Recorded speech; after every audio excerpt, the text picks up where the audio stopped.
Nemuri Shankar Goud Janasena party తరఫున Secunderabad parliament అభ్యర్థిగా మేము ప్రకటిస్తున్నాం. శంకర్ గౌడ్ నాతో గత 20 సంవత్సరాలుగా మా వెన్నంటి ఉండి మేము ఇది చిన్నపాటి ఉద్యమాల దగ్గర నుంచి ఈ రోజున గతంలో 2009 పార్టీ ప్రస్థానం రాజకీయ ప్రస్థానం దగ్గర నుంచి 2014 నుంచి 2019 వరకు చాలా విపరీతమైన కృషి చేశారు. ఆయన తెలంగాణలో ఇన్ఛార్జిగా చేశారు. అలాగే మొత్తం ఆంధ్రప్రదేశ్లోను తెలంగాణ రాష్ట్రంలోనూ చాలా జనసేన పార్టీ కోసం బలంగా తిరిగి జనసేనను బలోపేతం చేసి అఖండమైన గ్రాస్ రూట్ అనుభవం సంపాదించారు.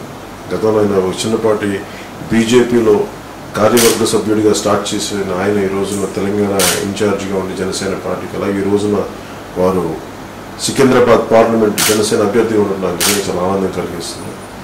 ఎందుకంటే డబ్బులతో ముడిపడిపోయిన ఈ రాజకీయ వ్యవస్థను ప్రక్షాళన చేయడానికి చాలా మామూలు మనుషులు, సామాన్యులు, నిజంగా రాజకీయాల పట్ల అవగాహన ఉన్నవాళ్ళు, ఏదైనా మార్చాలి, సమాజాన్ని మార్చాలనుకున్న వాళ్ళందరూ కలిసి వస్తున్నాం.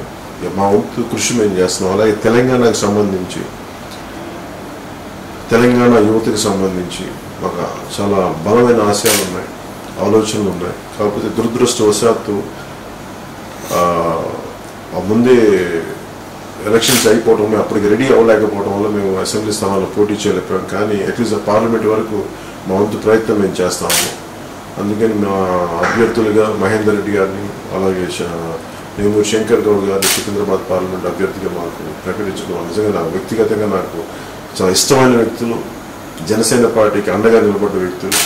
వారి పెద్ద బాధ్యతలు నిర్వర్తిస్తే మొత్తం ఎంతో లక్షల మందిని కలిసి ఇన్ని 4-5 సంవత్సరాలు ముఖ్యంగా వారి పడ్డ శ్రమ కానీ వారి పడ్డ కష్టం కానీ నిజంగా మెచ్చుకోదగ్గదు. మనస్ఫూర్తిగా వారి చేసిన కృషికి మెచ్చుకొని వారిద్దరిని ప్రకటించడం జరిగింది.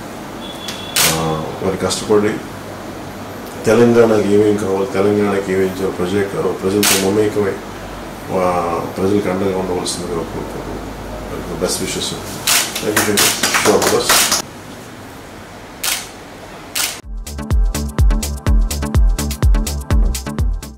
Hi, this is Siddhi Idnani and please do subscribe to New Waves.